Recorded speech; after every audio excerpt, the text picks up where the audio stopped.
Politico Politica. Politics for everyone.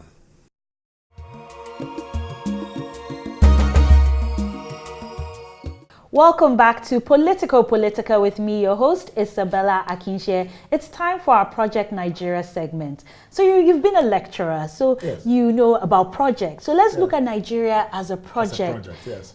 How will you rate this project in terms of the work that has been put into the project? So maybe the finished work doesn't get an A1, but the work itself, how will you rate this project? The work that has been put into Nigeria as a project is below pass mark.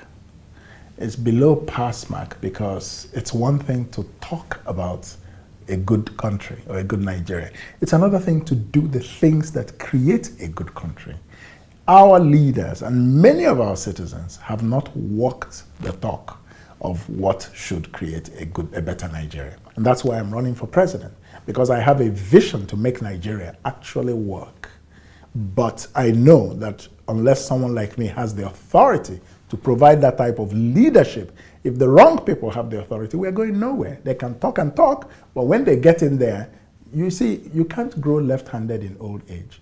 And that's why I say we must retire our old recycled politicians, because they have nothing to offer. You've gone around the country, you've been engaging at the grassroots. What are the problems? What are the challenges that Nigerians are screaming about, that are desperately hoping for solutions? And how will you go about solving them? Yes, very good. The challenges that many Nigerians are screaming about are challenges like, I don't believe in this country anymore. This country is hopeless. There's no hope. This is not one country. Why don't we just split the damn thing up and all go our separate ways? You understand what I'm saying? So there's a challenge at the core of nationhood. And I think that this is the most important challenge we face as a country. We are not a nation. We need to be built into being a nation. And that requires certain things which our politicians don't have. And you cannot give what you do not have. One of which is a philosophical, foundational worldview of the Nigerian state. Because if you look at every country that has made progress, they have it. The Americans believe in the shining city in a hill, God's own country, land of the free, home of the brave. You see what I'm saying? They have all these ideas of nationhood, that they are special. You know, the Chinese have their own worldview, which is why they have been able to rise over 40 years and now become the second power in the world. So that sense of foundational and philosophical ambition for a country, a nation, is what my presidency will bring to Nigeria. We've never had it since after independence. So I want to say this because it is very fashionable to talk about physical things. You know, I need a road here, I need a bridge here. Of course, I'll do those things. It's my job. What about restructuring? Do you think that's what I'm talking about? You see, so restructuring is one of the foundational ways that we will arrive at a nationhood and a nation that works. So I'm going to be leading the process of a constitutional restructuring for Nigeria. So thank you for mentioning that, because I was coming to that. You know, if you don't have that sense of nationhood, it's also difficult to ensure effective national security.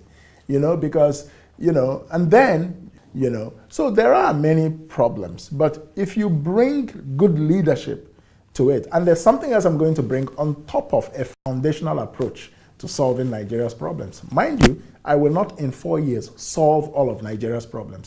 Any presidential candidate that tells you that he is deceiving you. Let's be realistic. But I will lay a foundation. I will address some low-hanging fruit, but I'll lay a foundation that will be, and restructuring is core and critical to that foundation, from which is going to be difficult for any other leader to depart. You see what I'm saying? And that sets the country on the path to move forward. So you will steer the ship in the direction it should go. But let's look at the economic potential of Nigeria. Absolutely. Nigeria is a very blessed country in terms of natural and human and mineral resources. Absolutely. How will you unlock our potential? Very good. I will unlock our potential by explaining to Nigerians that the wealth of nations is never built on natural resources. That's the fundamental mistake we've been making with economic management in this country for the past 40 years. We have come to worship the God of small things. The God of small things is things like the oil price. Every morning, the politicians are watching the price of oil, whether it's up or down. Their heart is in their stomach. If it goes up, they say, "Yay, the budget, we can work." If it goes down, oh, they carry their hand because they don't have the intellect. I have it. So I understand that human capital is the real wealth of nations. I understand that every society that is prosperous practices what is called economic complexity. You must produce complex economic products with value added into them, and you must export those products. For you to do that, you need something that is called productive knowledge, PK. Look, I'm a professor, this is what I teach.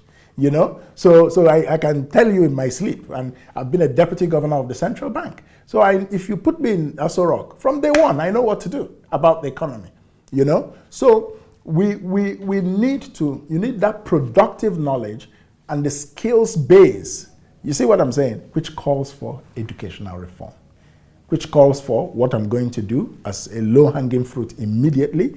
Within the first year, we will establish skills training centers across the 774 local government areas of this country, so that young people coming out of secondary schools or university can go and acquire a skill that makes them competitive. You are either more easily employed, or you can more easily employ yourself. You see what I'm saying? Then we're going to establish a 1 trillion naira venture capital fund, which will invest in new businesses by millions of people in this country who today do not have jobs. You know, and that 1 trillion will come 500 billion from the government, 500 billion from the private sector.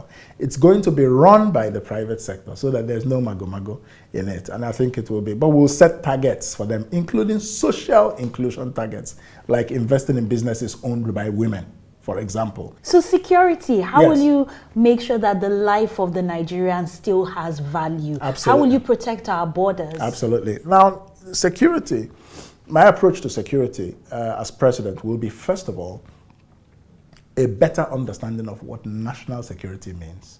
Boko Haram is important, but Boko Haram in itself and alone is not the beginning and end of national security. But this government has treated it like that. And because of that, a lot of other national security problems like the herdsmen, you know, like the banditry in Zamfara and many other parts of Nigeria today have risen massively.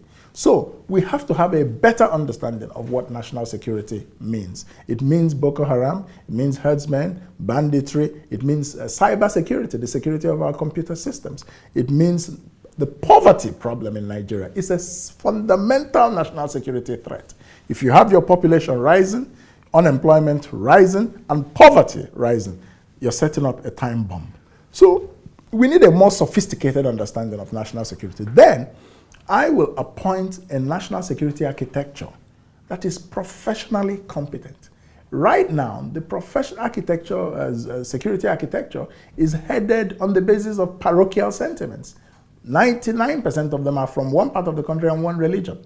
That tells you that it's not you and I they're interested in securing. They're interested in securing the regime in power today. That point that you make, do you feel it affects your chances of winning at the polls, being from a particular geographic zone or a particular religion? Or do you think you have that worked out with your vice presidential candidate? Well, of course, my vice presidential candidate is a young woman who comes from the north. She's a Muslim. So it's an inclusive ticket. But the real reason why it will not affect me is that I have a vision that rises above these small things. Remember, I talked about the God of small things. I don't worship it. So that's why I've been able to come as far as I have come and draw the following that we have been able to draw since February. Because you're selling people a very different kind of vision that they've never had. And it's appealing to them. They know that this is better. And you're getting that response across all the ethnic boundaries, across all the religions, because they're grateful to see a politician not talking about tribe and religion, and but telling them about how to improve their lives. Do you see what I'm saying? So there's a vested, an enlightened self-interest for them, even in my vision. Do you see the point? So people think it's impossible to achieve these things, but I have been a practitioner of leadership, for many, many years. And I believe I have a natural ability to lead in a transformational manner. I will be the president of Nigeria that will be like Lee Kuan Yew in Singapore, that will be like Mahathir Mohamad in Malaysia, that will be like Deng Xiaoping in China. And practically speaking, let me tell you how we will achieve some of these things. In my office of the president, there will be 4 important units. There will be the Office of National Strategy. There will be the Office of Performance Management. There will be the Office of Risk Management. And there will be the Office of Human Capital Development. So what do these 4 offices do? The Strategy Office will develop the big picture ambition with time frames, milestones, and what part of the government must achieve this by year 1, year 2, year 3.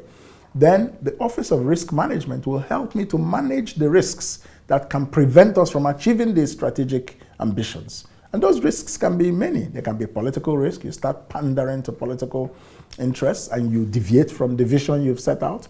It could be strategic risk, like worshiping the god of the oil price, the small things, and you find out that your economy depends on the vagaries of the oil price. Or it can be operational risk, like the civil service may not be effective, which is why we have the Office of Human Capital Development that will help to reform the civil service. So the Office of Performance Management will now be like the monitoring spirit. They will be helping me monitor every department of government against the strategic milestones that have been set out in the big strategy frame. So if by 6 months or 1 year, this department is not achieving this, which now has a consequence on this, they will come to me with a report. I'm going to call the minister. Why not? If you don't give me a good explanation, you're fired. Thank you, Professor Moghalu, for your contributions on our Project Nigeria segment. Thank you. We will run Nigeria like a project with project management.